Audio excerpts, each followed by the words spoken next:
તો આજ આવી ગયા રૂડેશભાઈ ની વાડીએ શેંગાની ગુણું ભરવા. क्या बात कर रहे हैं? એટલે છકડો લઈને નીકળી ગયા વાડી જવા માટે.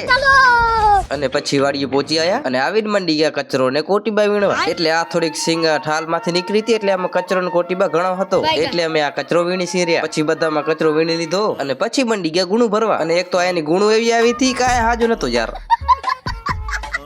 તો એ શું ભરી નાખી અમે તો. અને હું તમને જણાવી દઉં કે આપણા ચેનલ પર આખો વ્લોગ આવી ગયો છે એટલે ચેનલ ને પણ સબસ્ક્રાઇબ કરી નાખજો. ચેનલ ની લિંક મળશે તમને બાયોમાં. ठीक है समझ गया. અને પછી બધી ગુણું ભરી નાખી તો એ થોડોક ઢગલો રહી ગયો લે. એટલે હવે રૂડેશભાઈ ની આવશે ઈ પોતે ભરી જશે. અને પછી આવી ગયા રૂડેશભાઈ ના નવાણે. અને અહીંયા આવીને જોયો તો ખાતર ની ગાડી ખાલી થાય છે.